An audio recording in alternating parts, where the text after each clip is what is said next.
estar en el libro de Juan. Libro de Juan, capítulo 5. Específicamente en el verso 39.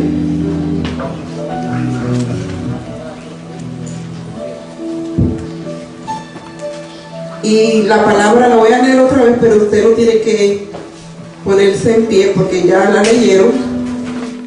Pero para que estemos en contexto, dice la palabra en el nombre del Padre, del Hijo y del Espíritu Santo: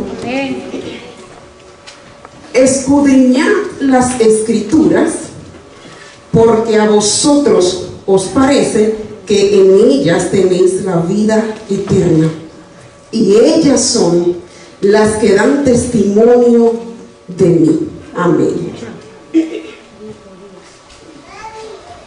Gloria a Jesús. Fíjense que yo decía hace un tiempo atrás, que Dios le bendiga a todos, está muy bonita la casa de Dios. Yo decía hace un tiempo atrás que la Biblia, sin lugar a dudas, es la palabra de Dios. Y es impresionante ver cómo la Biblia no busca convencer a sus lectores de que Dios existe, sino que ella da por sentado que Dios existe. Y esto es impresionante porque cuando usted busca en la palabra de Dios, usted se da cuenta que la Biblia habla tanto de lo positivo como también de lo negativo acerca de los grandes hombres y mujeres de Dios. Porque cuando usted busca convencer a la gente, usted quiere mostrar una cara perfecta y quiere esconder sus debilidades. Pero fíjese que la palabra no busca esconder sus debilidades, sino que ella muestra las cosas tal cuales son. Cuando usted está tratando de convencer a la gente, usted se frustra, usted se desgasta, porque es que la debilidad es parte de la humanidad y eso sale en cualquier momento. Por eso es que mirando la palabra, cuando yo leo la palabra y me doy cuenta de esto, entonces ya yo no tengo que tratar de convencer a la gente de que yo soy una mujer de Dios, sino que yo voy a revelar mis frutos, porque dice la Biblia que lo primero que ella hace es que te llena de fe. Y la palabra, aleluya, es por fe y no por vista.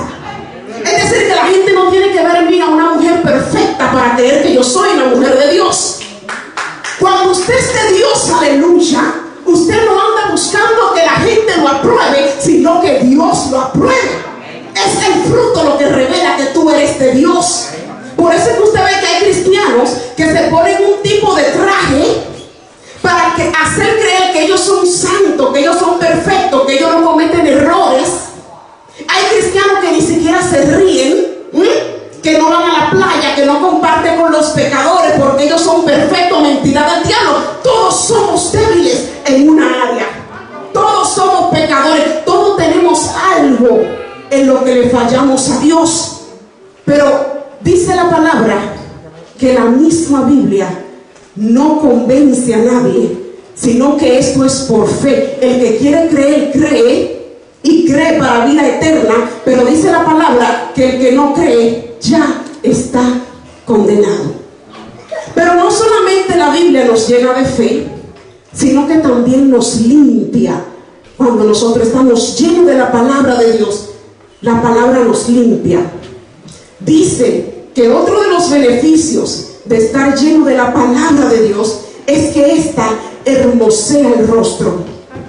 Cuando un cristiano carece de palabra, se le ve en la cara. Porque un cristiano que no está lleno de palabra está amargado y anda con la cara como un limón. ¿Usted sabía que dice la palabra que el que está lleno de la palabra de Dios se le ve la hermosura en el rostro? Aleluya. Pero el que le falta palabra anda amargado, anda disgustado, anda enojado.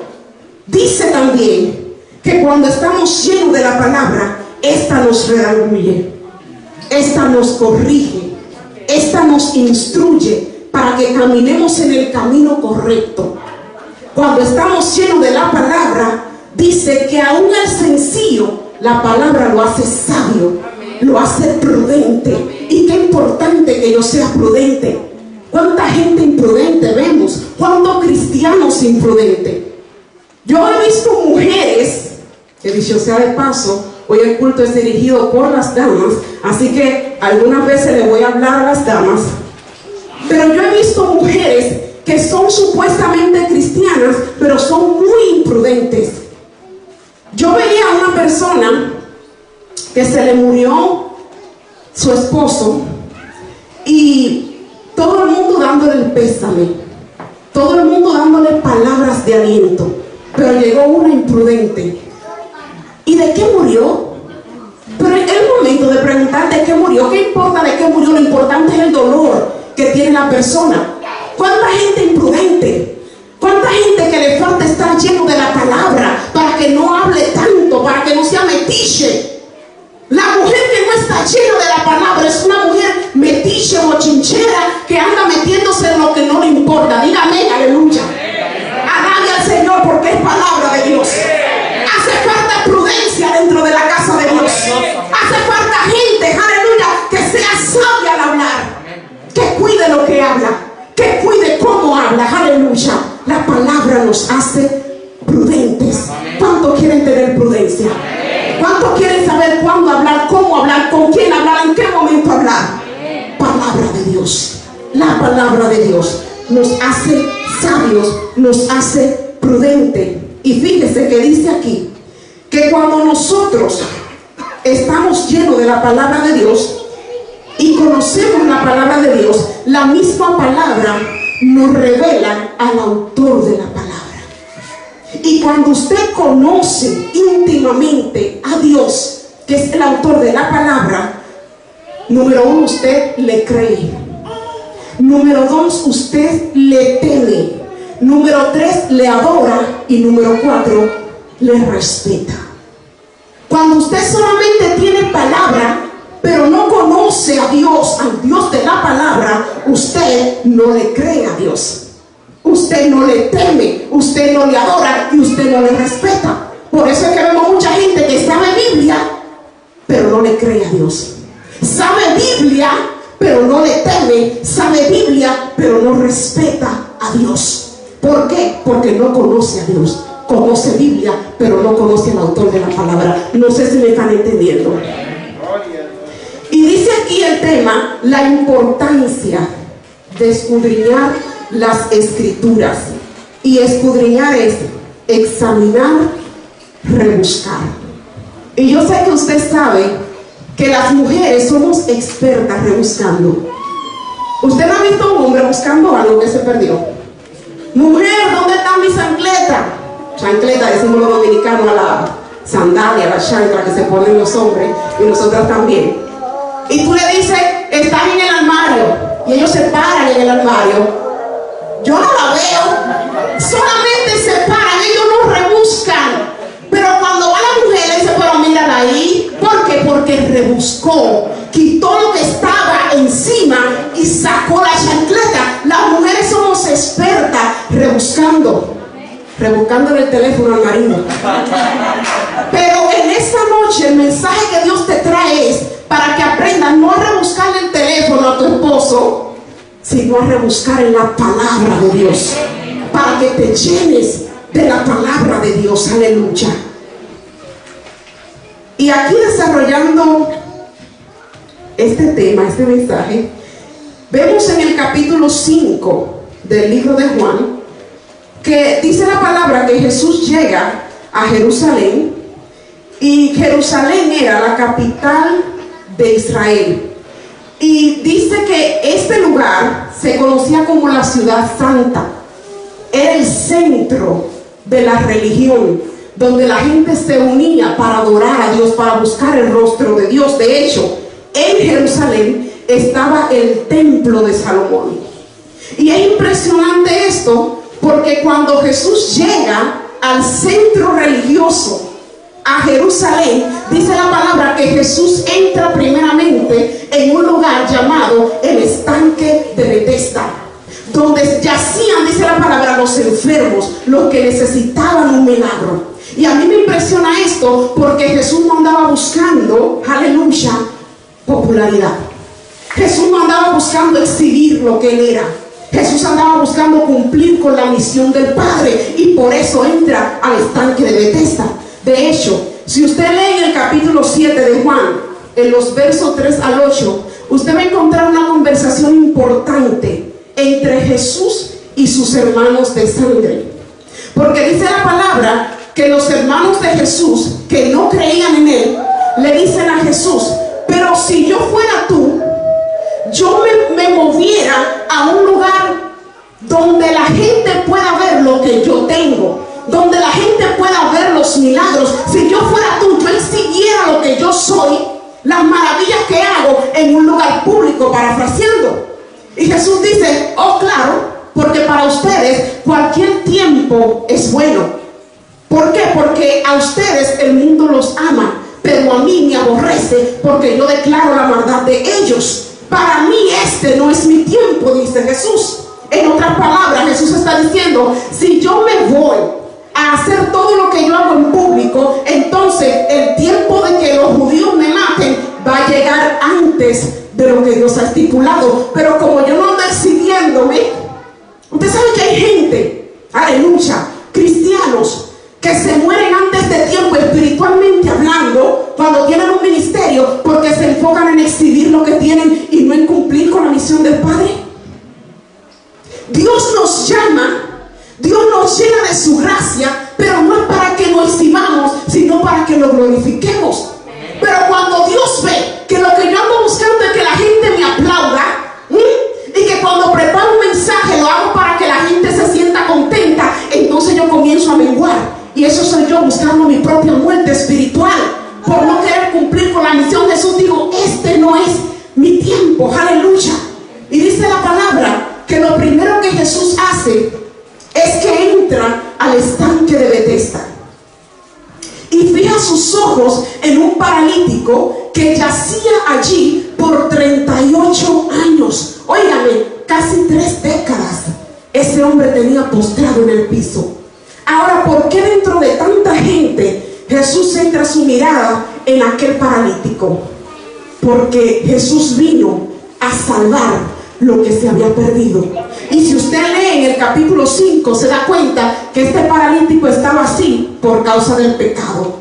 Y Jesús le dice a este hombre: levántate, toma tu lecho y anda. Y dice la palabra que el hombre que tenía 38 años se puso de pie, tomó su lecho y comenzó a andar. Pero ¿qué pasa?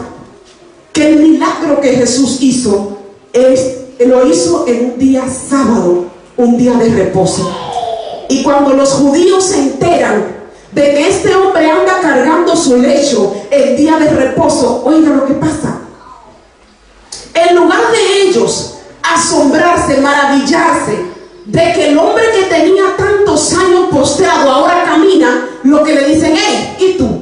¿Por qué estás cargando tu lecho? My God. ¿Por qué a nadie le importó cuando estaba tirado? Porque el mismo hombre dijo: yo tengo 38 años aquí, y cuando yo trato de ir, alguien va primero, no hay nadie que me ayude, no hay nadie que me meta, y ahora parece porque tengo mi lecho en la mano. Dios mío, yo no sé con quién Dios está hablando aquí. Nadie apareció a ayudar al paralítico, pero cuando anda cargando el lecho, viene el diablo a decirte: ¿qué tú haces ahí adorándole? Nadie te mira cuando estás postrado, pero cuando estás en victoria, aleluya, nadie te mira cuando estás pasando hambre, pero cuando tienes pan, a todo le molesta verte comiendo ahora. Aleluya. ¿Por qué nadie me miró cuando yo tenía una sola suera? Cuando yo tenía unos zapatos rotos, a nadie le importaba eso. Pero como Dios me bendijo ahora y ando con zapatos nuevos, al diablo le molesta. Dios mío. Aleluya. Aleluya. Bendito eres. Santo. Aleluya. Santo. Todo el mundo me vio ahí tirado. Gloria. Y nadie me vio. Gloria a Dios. Y dice el paralítico: el que me sanó me dijo: carga tu lecho y anda. Bendito. Carga tu lecho y anda.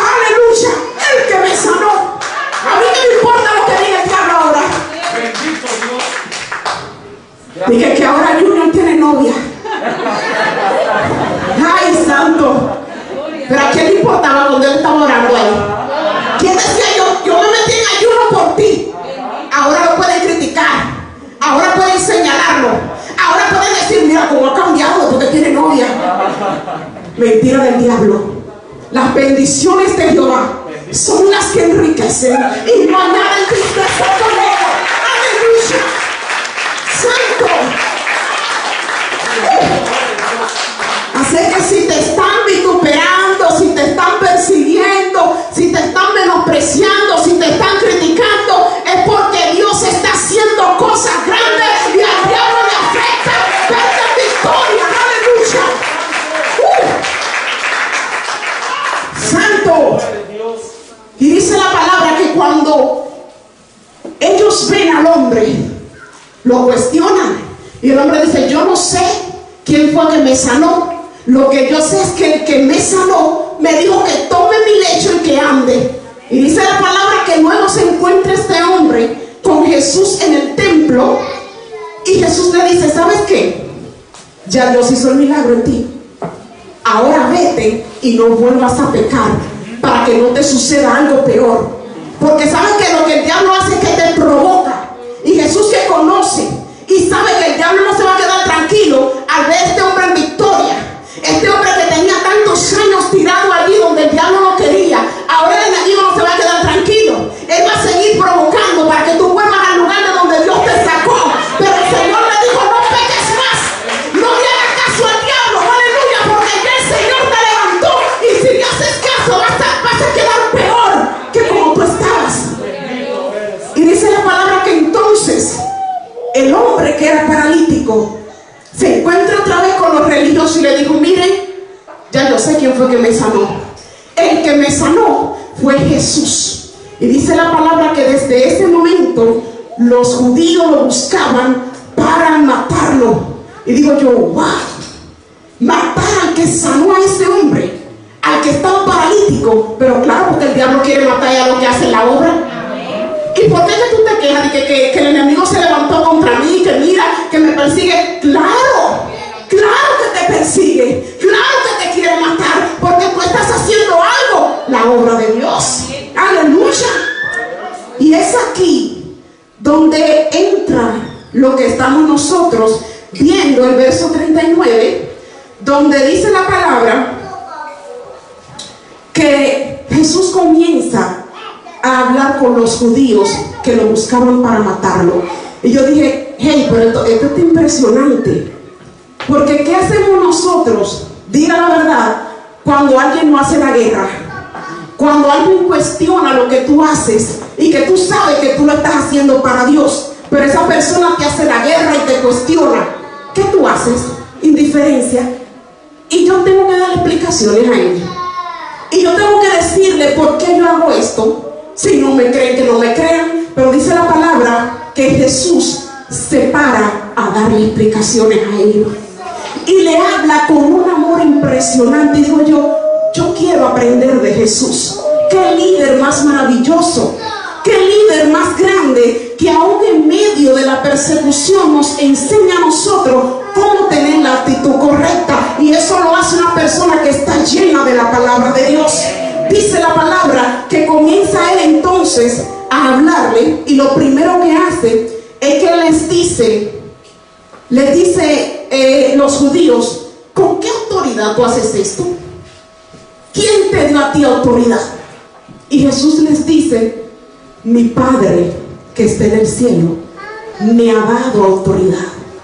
Y ellos le dicen, pero tú eres un blasfemo, porque no solamente haces milagros en el día de reposo, sino que también dices que el Señor es tu Padre. Y Jesús les dice, señores, parafraseando, todo lo que yo hago, yo no lo hiciera si no fuera dado por mi Padre. Mi Padre fue que me dio esta autoridad.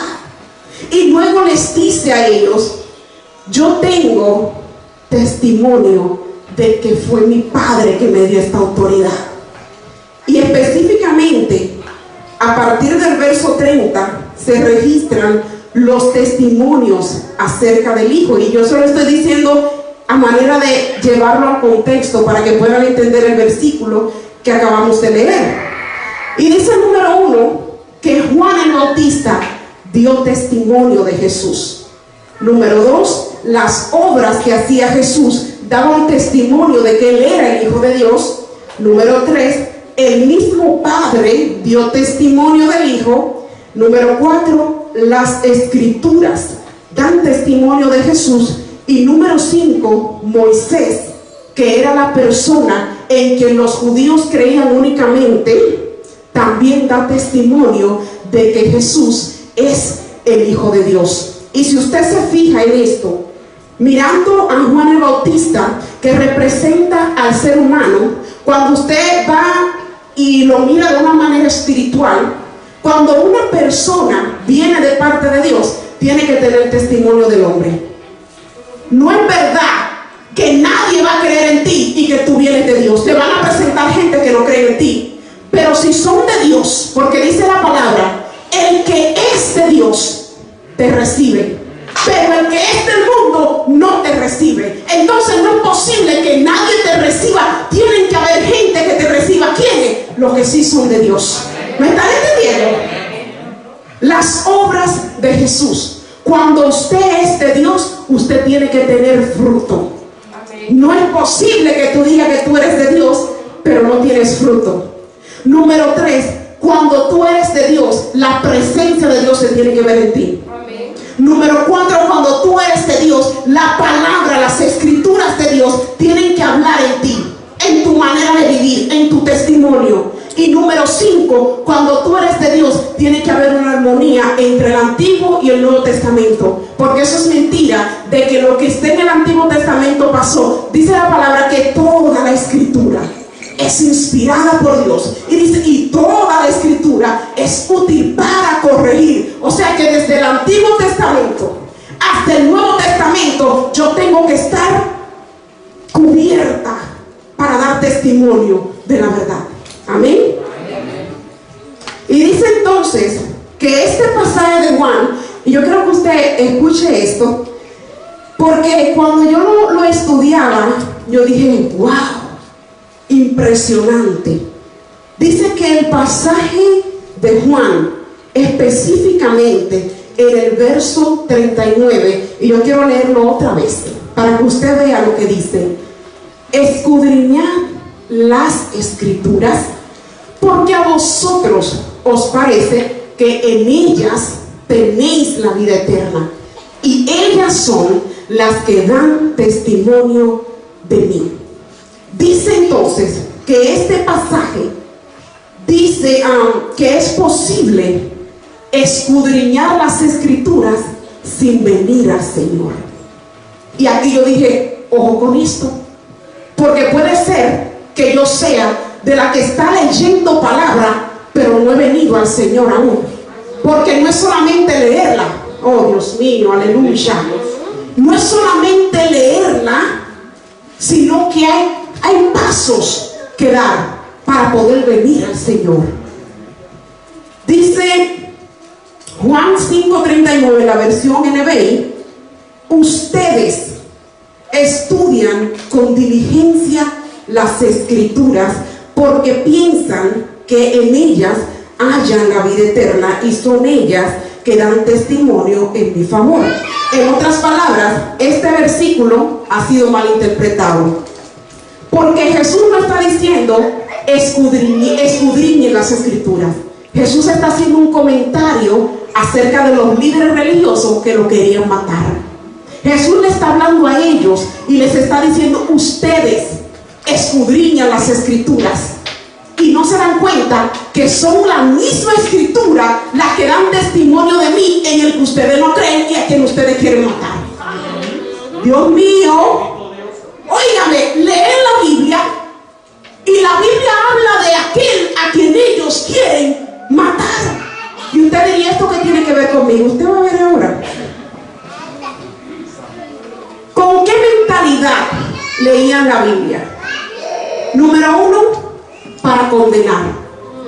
Número 2, para juzgar. Número 3, para hallar la falta de los demás. Número 4, para manipular a la gente usando la Biblia, engañando y sacando provecho. Nosotros somos muy buenos aplicándole la Biblia a la gente, pero no aplicándola a nosotros mismos. Es muy fácil coger la Biblia y decir, wow, qué texto bueno para fulano, pero no para nosotros. Somos muy buenos diciendo, wow, pero este texto está tremendo, porque habla acerca del dinero, para sacarle dinero a la gente. Manipulamos a la gente con la misma palabra de Dios. Juzgamos a la gente con la misma palabra de Dios. Y eso era lo que hacían estos líderes. Leían la Biblia. Jesús dice, sí, ustedes leen la Biblia. Y no solamente la leen, la escudriñan. Pero a mí me quieren matar. Y es de mí que la palabra habla. My God. Aleluya. Y les llama a ellos fariseo hipócrita.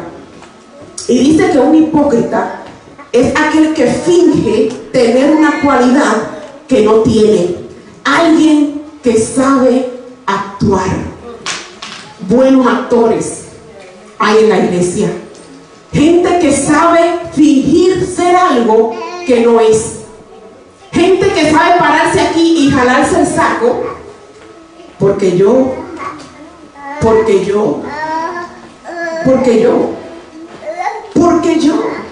Pero Jesús, que escanea el corazón y que sabe que tú no eres lo que tú estás diciendo que tú eres, aleluya, te llama hipócrita. Te llama un actor. Como decía la hermana que le gustaba ver la novela.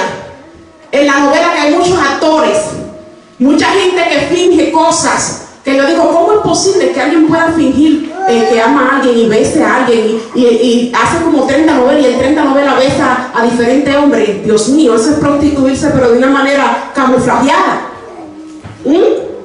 Dígame, o ustedes ven novela. Y Jesús les dice a ellos, ustedes son hipócritas, porque ustedes predican, pero no practican lo que predican. Ustedes dicen hagan, pero ustedes no hacen nada. Aleluya. Y nosotros debemos de revisarnos, porque nosotros hablamos de fuego, pero ¿dónde está el fuego? Hablamos de unción, pero ¿dónde está la unción? Hablamos de milagros, pero ¿dónde están los milagros? Yo debo de ver lo que yo hablo. Yo debo de manifestar lo que yo hablo. Aleluya. Si yo digo que Dios es santo, es porque yo tengo santidad. No sé con quién Dios está hablando aquí. Aleluya. Mi alma alaba a Dios. Y Pablo dijo en Primera de Tesalonicenses 1:5, nosotros predicamos el evangelio no solo en palabra, sino también en poder. Porque palabra sola no cambia. Hace falta poder. Hace falta unción. Hacen falta milagros, aleluya. La misma palabra dice que la gente se acercaba a Jesús porque vieron los milagros que Él hizo. Porque vieron los milagros que Él hizo.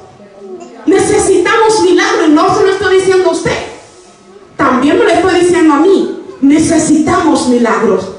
Necesitamos la unción de Dios.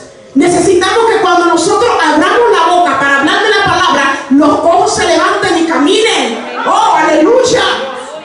Mi alma alaba a Dios. Entonces los religiosos escudriñaban la palabra, pero con la manera equivocada, porque buscaban su propio camino y lo hacían sin humildad. Se creían mejor que los demás. Por eso es que usted ve en el pasaje de Lucas 18, del 9 al 14, dice la palabra que estaban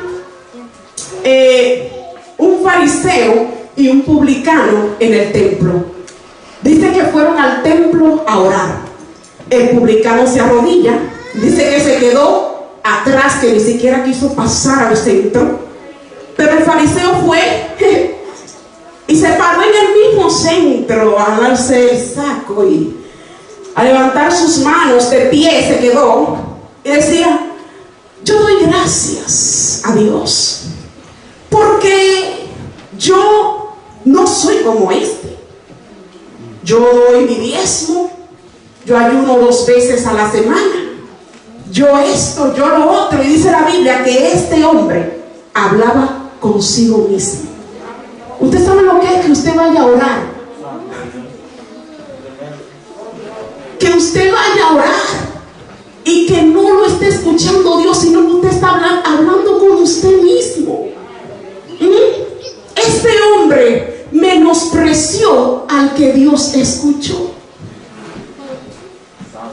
Qué diferente hubiera sido si este hombre, en lugar de menospreciarlo, dijera: Señor, así como tú has trabajado conmigo y me has transformado a mí, cámbialo a él también. Haz un milagro en él también. Hermanos, nosotros no podemos leer la Biblia para juzgar y menospreciar a los otros y creernos más santos que los demás, porque todos estamos en la misma condición. Dice: destituidos de la gloria de Dios. Todos fuimos destituidos. Nadie está exento. Aleluya. Y este hombre menospreciaba. Cuando yo veo la falta de un hermano, mi deber es orar. Y si Dios me revela, mi deber es hablarle a él en amor. No pararme aquí con la palabra a tirarle puya, a tirarle en directa. Eso no sana, eso enferma. Dios mío, hace falta gente valiente, que le hable al hermano con amor para que se sane. Porque ¿cuál es tu intención cuando tú le tiras? ¿Cuál es tu intención cuando lo menosprecia, cuando lo juzga? ¿Tú crees que se va a sanar? No, Pablo decía: yo sé que yo lo he contristado a ustedes con lo que les he dicho, pero me siento contento, ¿saben? Porque la tristeza que ustedes sienten ahora va a provocar arrepentimiento. Yo sé que lo que yo te estoy diciendo te va a causar tristeza, pero te va a transformar, te va a cambiar. Y quizá ahora te vas a enojar conmigo, pero luego vas a decir: gracias por la hermana que te habló. Dios mío, aleluya. Y dice la palabra que no entendían el mensaje que es Cristo. Cuando usted lee la Biblia y no entiende que el centro de la Biblia es Cristo, usted puede tomarse atribuciones que no le corresponden, porque toda la gloria y el mérito es de Cristo y no de nosotros. No a nosotros, sino a ti, oh Señor, sea la gloria. Aleluya. Por eso no podemos leer la Biblia por parte, tenemos que leer la Biblia completa. Porque cuando yo solamente leo en el Antiguo Testamento, puedo pararme aquí y decirle a ustedes: hay que guardar el sábado, hay que vestirse así, hay que aceptar sacrificio, porque no he leído la Biblia completa, porque no se me ha revelado el mensaje de la Biblia, porque no he entendido que lo que se hacía en el Antiguo Testamento era un ayo que me llevaría a Jesucristo. Por eso hay que leer la Biblia completa. Y si no entiendo algo, mejor me callo y no lo digo, porque ¿para qué lo voy a decir si no lo entiendo? Para dañar, para causar confusión. Cuidado, porque ella salva, pero también condena. Ella salva, pero también condena cuando se lee de la manera incorrecta.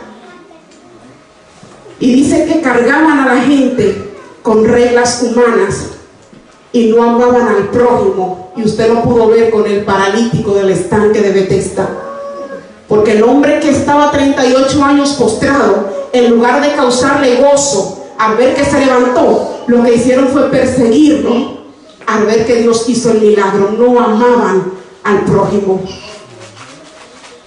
Entonces podemos escudriñar las Escrituras sin venir al Señor. Y ya voy concluyendo. Es importante escudriñar las Escrituras, pero con la intención correcta, que Dios me cambie a mí, no a mi hermano.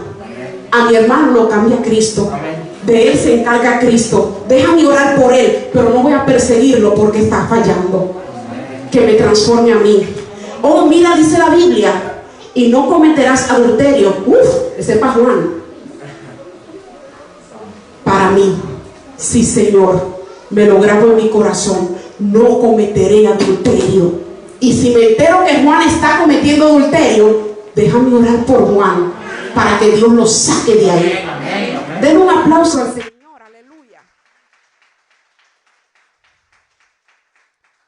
Es importante escudriñar las escrituras, pero con un corazón humilde, que te deje corregir, que te deje sanar tu corazón.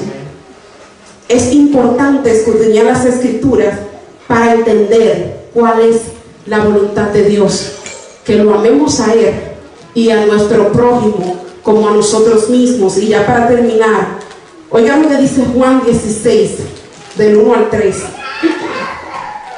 Estas cosas os he hablado para que no tengáis tropiezo. Os expulsarán de las sinagogas, y aún viene la hora, dice la palabra, cuando cualquiera que os mate pensará que rinde servicio a Dios. ¿Qué pensaban los religiosos que hacían cuando querían matar a Jesucristo? Que le estaban rindiendo un servicio al Padre, porque querían quitar del medio a alguien que estaba rompiendo la ley, haciendo algo el sábado. Y dice la palabra que eso mismo sucederá en este tiempo.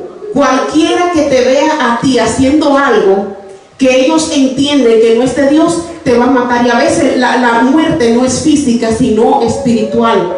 A veces te matan el testimonio, a veces te levantan una calumnia, a veces te destruyen delante de los demás hermanos y te ponen como la oveja negra. Yo sé que usted sabe de lo que le estoy hablando, porque eso pasa. Y Jesús hablaba de gente que leían Biblia, señores. Ellos leían la Biblia, pero no entendían que la Biblia se centra en Cristo, y que todo el que se levanta contra un hijo de Jesucristo se levanta contra el mismo Dios. Todo el que se levanta contra ti se levanta contra Cristo, porque tú eres parte del cuerpo de Cristo. Primera de Timoteo 1:13 en la TLA dice, hablando el apóstol Pablo: antes yo ofendía a Jesucristo, lo perseguía y lo insultaba. Aún así Él confió en mí, y es que Dios fue bueno conmigo y me perdonó, pues yo todavía no creía en Cristo ni sabía lo que yo estaba haciendo. Y usted sabe la historia. Pablo dice: yo perseguía e insultaba a Cristo. Pero si usted va a la historia, ¿a quién era que Pablo perseguía? A los cristianos, a los que hablaban de Jesucristo. Es decir, que Pablo está diciendo: ante a mis hermanos, que ahora son mis hermanos, yo quería matarlos, yo los perseguía. Pero, dice Pablo, hablando en Gálatas 5:14, porque toda la ley en esta sola palabra se cumple. Oiga lo que dice Pablo, el que perseguía para hacer cumplir la ley. Ahora dice: porque toda la ley en esta sola palabra se cumple. Amarás a tu prójimo como a ti mismo. Cuando no amas a tu prójimo, no estás cumpliendo la palabra de Dios. Cuando no amas a tu prójimo, escúchame, cuando tú no amas, tú no estás cumpliendo la palabra de Dios. Y ahí es donde yo les decía, podemos estar leyendo la Biblia, pero sin venir al Señor. Podemos saber Biblia, pero sin conocer al Señor. Porque el que no ama, dice la palabra, no ha nacido de nuevo. El que no ama no conoce a Dios. El que no ama, dice la palabra, no anda en la luz. El que no ama, dice la palabra, está lleno del diablo. Y los hijos del diablo hacen las obras del diablo. Aleluya. Si yo no amo a la gente que es de Dios, yo no amo a Dios. Por más Biblia que conozcamos, si no amamos al prójimo como a nosotros mismos, no tenemos a Dios en nuestro corazón. Y Pablo dice en el verso 15: pero si os mordéis y coméis unos a otros, mirad, cuidado, que también no se consuman unos a otros. Si nos mordemos entre nosotros, si nos hacemos daño entre nosotros, podemos terminar consumiéndonos nosotros mismos, predicando un falso evangelio, hermanos. haciendo creer que somos algo que no somos, esperando un falso avivamiento, esperando un falso rapto de la iglesia, porque el que no ama no conoce a Dios. Escudriñad las Escrituras, porque a vosotros os parece que en ella encontraréis la vida eterna, y son ellas las que dan testimonio de mí, pero no lo conozco a Él. Porque los que son de Él, así como los fariseos rechazaban a Cristo, a veces nosotros rechazamos a la gente que son de Cristo, y juzgamos y criticamos y condenamos porque no conocemos a Dios. Eso es lo que dice Juan 16. Ellos pensarán que me están rindiendo servicio a Dios. ¿Y por qué? Porque no conocen al Padre ni tampoco a mí. Conocen Biblia, pero no al Dios de la Biblia. ¿Usted está entendiendo esto? Cuando leamos la Biblia, revélame al Padre, revélame al Hijo, revélame al Espíritu Santo de Dios. Usted va a ver cómo nuestra actitud entre nosotros va a cambiar, cómo nuestro semblante va a cambiar, cómo mi amor hacia mis hermanos va a cambiar cuando yo la lea diferente de ahora en adelante. Háblame a mí, Padre, transfórmame a mí, cámbiame a mí, para que yo haga la diferencia. Dejemos de presentarle a Dios a la gente para juzgarla, para condenarla, para matarla. La enseñanza de Juan es que podemos estar escudriñando la Biblia, pero sin conocer al Señor. Y un mensaje final: así como nosotras, las mujeres, rebuscamos en el espejo, mirando cualquier defecto que tenemos, para cubrirlo, para quitarlo con el maquillaje, con lo que sea que no está mal. Uno se quiere ver bien, por eso que uno rebusca y le pinillita por aquí, la manchita, y a taparla. Que así mismo aprendamos a rebuscarnos nuestra vida espiritual en la palabra de Dios, para quitar cualquier defecto, para cubrirnos en Jesucristo. Y leyendo ya esta cita final, Santiago 1, 23 al 25 dice: porque si alguno es oidor de la palabra, pero no hacedor de ella, este es semejante al hombre que considera en un espejo su rostro natural. Porque él se considera a sí mismo y se va y luego olvida cómo era. Que no solamente seamos oidores, sino también hacedores de la palabra de Dios. Cuando yo leo la Biblia, en ella estoy viendo el reflejo de Jesucristo, que confronta el reflejo de Adán que está en mí. Ese reflejo de Cristo me está diciendo a mí: tú tienes que cambiar. Ese reflejo de Cristo me está diciendo a mí: en ti hay pecado, en ti hay defecto. Pongámonos de pie, aleluya.